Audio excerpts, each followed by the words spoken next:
Assalamualaikum warahmatullahi wabarakatuh. Halo teman-teman, bagaimana kabar kalian?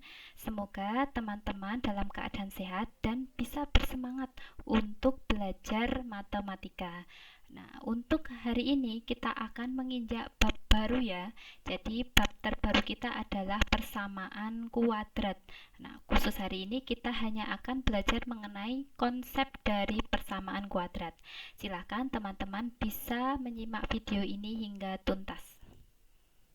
Sebelum kita belajar mengenai apa itu persamaan kuadrat, kita ingat terlebih dahulu materi yang sudah kalian pelajari ya.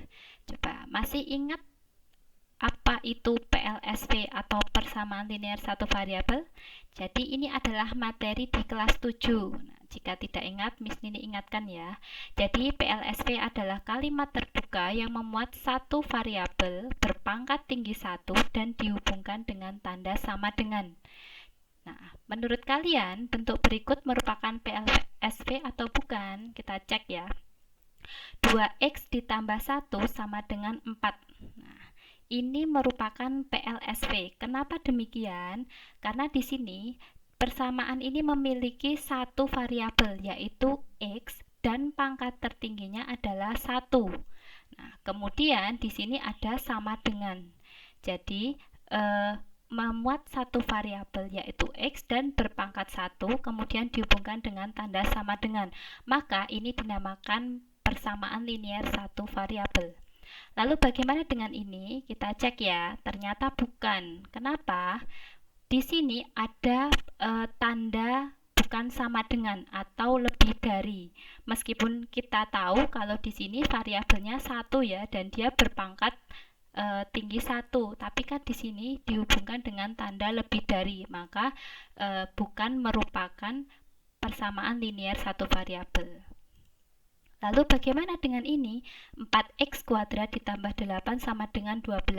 Ini jelas bukan ya teman-teman ya. Meskipun di sini ada satu variabel yaitu x, tapi pangkat tertingginya adalah 2. Padahal untuk PLSV itu pangkat tertingginya 1 ya. Jadi jelas ini bukan persamaan linear satu variabel.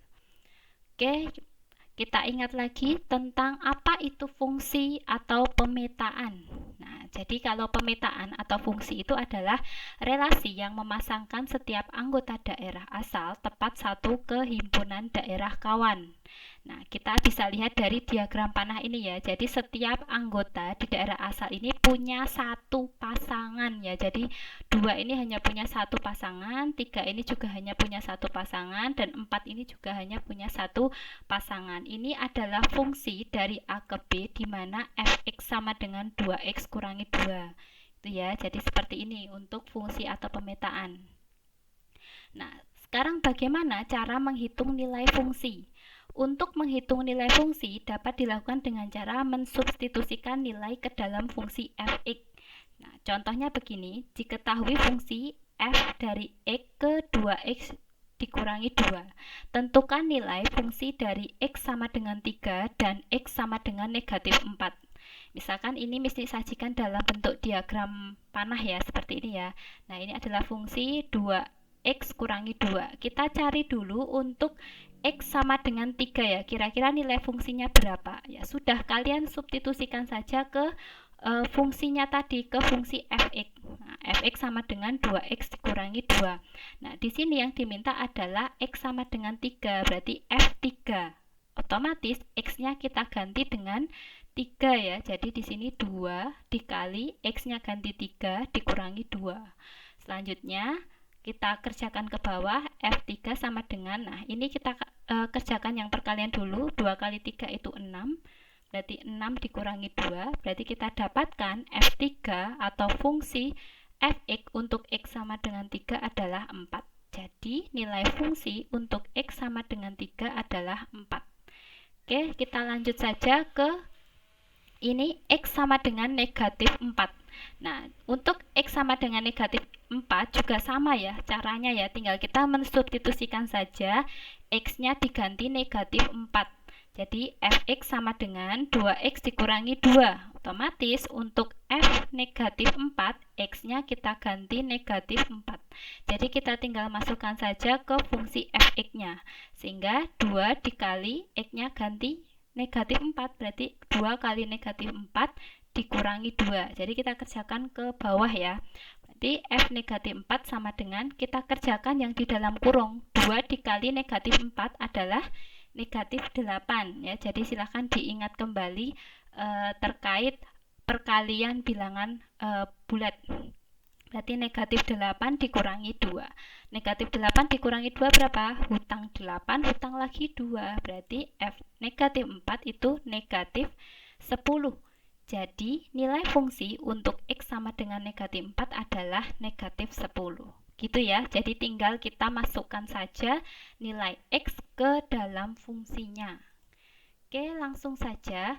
Apa manfaat dari materi kita hari ini? Jadi persamaan kuadrat itu ada manfaatnya untuk kedepannya ataupun untuk kehidupan kita sehari-hari. Nah, ini gambar apa teman-teman? Ini ada pesawat tempur ya, ada pesawat tempur yang menembakkan meriamnya ini, pelurunya ya.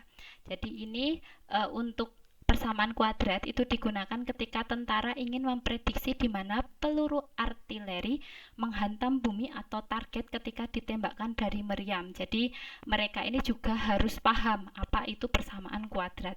Selanjutnya ini apa ini? Perakitan mobil ya teman-teman ya. Jadi di sini persamaan kuadrat digunakan pembuat mobil untuk menentukan berapa banyak dan jenis rem yang diperlukan untuk menghentikan mobil berjalan dengan berbagai kecepatan. Jadi ternyata ada manfaatnya ya untuk kehidupan kita sehari-hari. Oke, langsung saja kita ke materi ya. Jadi untuk konsep persamaan kuadrat. Persamaan kuadrat adalah suatu persamaan yang memiliki satu variabel dan pangkat tertingginya adalah 2. Ya, bentuk umumnya seperti ini ya teman-teman ya. AX kuadrat ditambah BX ditambah C sama dengan 0, di mana A, B, dan C itu bilangan real dan A di sini tidak boleh 0. Nah, untuk keterangannya X tadi adalah variabel. Jadi kalau ada huruf itu maksudnya variabel. Kemudian untuk A depannya X kuadrat itu adalah koefisien dari X kuadrat. Kemudian untuk B ini ada di depannya X, itu adalah koefisien dari X. Dan C yang dimana ini tidak ada variabelnya itu disebut konstanta. Gitu ya teman-teman ya. Oke, langsung saja kita ke contohnya. Manakah di bawah ini yang merupakan persamaan kuadrat? Kita cek dulu ya untuk yang A. X kuadrat dikurangi 2x ditambah 1 sama dengan 0. Tadi disebutkan bahwa persamaan kuadrat itu adalah persamaan yang punya satu variabel dan pangkat tertingginya adalah 2. Kita lihat pangkat tertingginya di sini berapa? 2 ya di sini ya, dan hurufnya hanya satu yaitu X. Jadi ini jelas adalah persamaan kuadrat. Kemudian untuk yang B, nah ini meskipun hurufnya tidak seperti yang biasa kita lihat, jadi ada huruf T, ini jangan bingung ya, jadi ini hanya sekedar simbol saja. Nah, kita lihat dulu, di sini memang ada satu variabel ya, yaitu huruf T, tapi di sini kita lihat pangkat tertingginya adalah 3.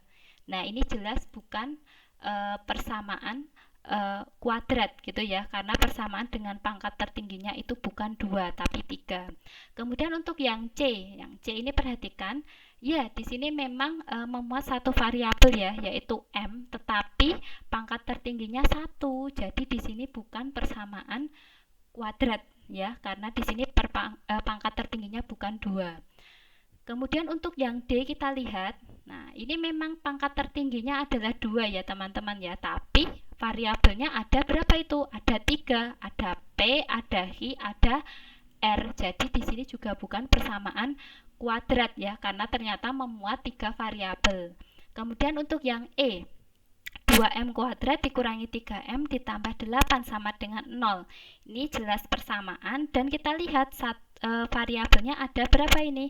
Ada 1 yaitu M ya, dan pangkat tertingginya adalah 2. Jadi jelas ini adalah persamaan kuadrat gitu ya.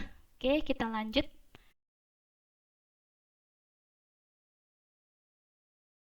Kita lanjut ya teman-teman ya. Di sini kita diminta untuk menentukan nilai A, B, dan C dari persamaan kuadrat berikut ini. Nah, untuk dalam mencari nilai A, B, dan C, kita harus melihat dulu dari bentuk persamaan kuadrat secara umum, yaitu ini sudah Miss tuliskan di sini ya. Jadi supaya lebih mudah nanti. Kita lihat untuk yang A dulu ya, x kuadrat ditambah 2x dikurangi 1 sama dengan 0. Nah, sebelum menentukan nilai A, B, dan C, pastikan persamaan kuadrat diubah ke bentuk umumnya dulu ya, harus dibentuk seperti ini. Sebelah kanan harus sama dengan 0. Kita lihat untuk yang A, x kuadrat ditambah 2x dikurangi 1 sama dengan 0, ini sudah sesuai dengan bentuk umumnya ya, karena di sini sudah sama dengan 0. Sekarang kita lihat, kita akan cari nilai A, B, dan C-nya ya. Nah, di sini untuk nilai A, kita lihat A di sini adalah koefisien dari E kuadrat atau depannya E kuadrat. Kita lihat, oh ternyata di sini tidak ada angkanya ya. Kalau tidak ada angkanya, maka kita tuliskan A di sini itu sama dengan 1 ya. Jadi kalau nanti kalian menemui koefisien yang tidak ada angkanya, maka itu adalah 1. Kemudian untuk B di sini adalah koefisien dari X atau depannya X. Kita lihat depannya X adalah positif 2 ya teman-teman ya. Jadi kita tulis B-nya sama dengan 2. Nah, kemudian untuk yang C, untuk yang C di sini adalah konstanta ya. Jadi tidak ada variabel di dalamnya. Kalau dalam soal yang A, kita lihat di sini adalah negatif 1, maka C-nya adalah negatif 1. Seperti itu ya. Nah, sekarang kita ke B. 2T kuadrat sama dengan 5. Nah, perhatikan di sini ternyata belum membentuk persamaan umumnya ya, karena sebelah kanannya ini belum 0, maka kita harus ubah dulu. Caranya 5 di sini harus kita pindahkan ke ruas sebelah kiri, karena di sini positif, maka pindah ke ruas kiri menjadi negatif 5. Jadi 2T kuadrat dikurangi 5 sama dengan 0.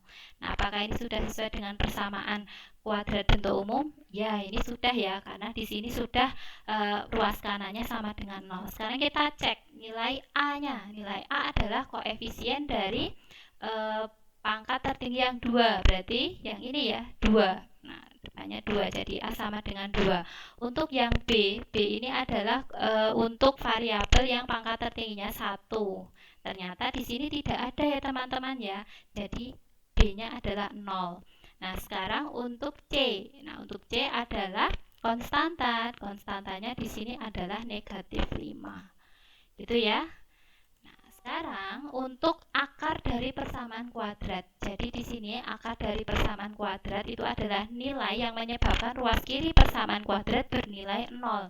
Jadi dengan kata lain, nanti penyelesaian persamaan kuadrat AX kuadrat tambah BX tambah C sama dengan 0 adalah nilai X yang memenuhi persamaan tersebut. Karena persamaan kuadrat memiliki pangkat tertinggi 2, maka banyaknya akar dari persamaan itu sebanyak 2 akar ya. Jadi nanti kalau pangkat tertingginya 1 ya akarnya hanya 1. Kalau pangkat tertingginya 3 itu akarnya ada 3. Tapi karena persamaan kuadrat memiliki pangkat tertinggi 2, maka akarnya sebanyak 2. Ya, langsung saja ke contoh. Selidiki apakah X sama dengan 3 dan X sama dengan negatif 2 itu merupakan akar dari persamaan kuadrat X kuadrat dikurangi 4X ditambah 3 sama dengan 0. Nah, kita cek ya, untuk menyelidiki apakah dia merupakan akarnya atau bukan. Untuk X sama dengan 3, berarti kita harus memasukkan atau mensubstitusikan X sama dengan 3 ke persamaan kuadrat ini. E kuadrat dikurangi 4X ditambah 3 sama dengan 0. X-nya kita ganti 3. Jadi di sini 3 kuadrat dikurangi 4X, maka 4 kali 3 ditambah 3 sama dengan 0. Jadi kerjakan ke bawah ya. Selanjutnya kita kerjakan dulu yang ini. 3 kuadrat itu adalah 9, kurangi 4 kali 3 adalah negatif 12, ditambah 3 sama dengan 0. Sekarang kita kerjakan dulu. 9 dikurangi 12 itu negatif 3, ditambah 3 sama dengan 0. Kita hitung hasil dari negatif 3 tambah 3 itu sama dengan 0, dan ini juga sama dengan 0. 0 sama dengan 0, maka bernilai benar. Karena bernilai benar, maka bisa kita simpulkan X sama dengan 3 itu merupakan akar atau penyelesaian dari X kuadrat dikurangi 4X ditambah 3 sama dengan 0. Nah, sekarang kita cek untuk yang X sama dengan negatif 2 ya. Jadi caranya sama, hanya saja kita mensubstitusikan X yang sama dengan negatif 2. X kuadrat dikurangi 4X ditambah 3 sama dengan 0. Nah, berarti kita ganti X-nya menjadi negatif 2 ya. Negatif 2 kuadrat dikurangi 4X. 4X berarti 4 kali negatif 2 ditambah 3 sama dengan 0. Nah, negatif 2 kuadrat berapa? 4 ya, negatif 2 kali negatif 2. Kemudian di sini negatif 4 kali negatif 2 itu adalah positif 8. Negatif kali negatif kan positif ya. Kemudian ditambah 3 sama dengan 0. Kita kerjakan yang ruas kiri, 4 ditambah 8 ditambah 3 itu sama dengan 15. Dan kita tuliskan yang ini sama dengan 0. Apakah benar 15 sama dengan 0? Itu salah. Karena salah, maka bisa kita simpulkan bahwa X sama dengan negatif 2 itu merupakan bukan akar atau penyelesaian dari X kuadrat dikurangi 4X tambah 3 sama dengan 0. Gitu ya. Oke, untuk bisa memahami ataupun menguji kemampuan terkait materi hari ini, silahkan dikerjakan ya di buku catatan saja. Silahkan ini nanti bisa dengarkan kembali videonya supaya lebih paham. Terima kasih atas perhatiannya. Mohon maaf jika banyak kekurangan. Wassalamualaikum warahmatullahi wabarakatuh.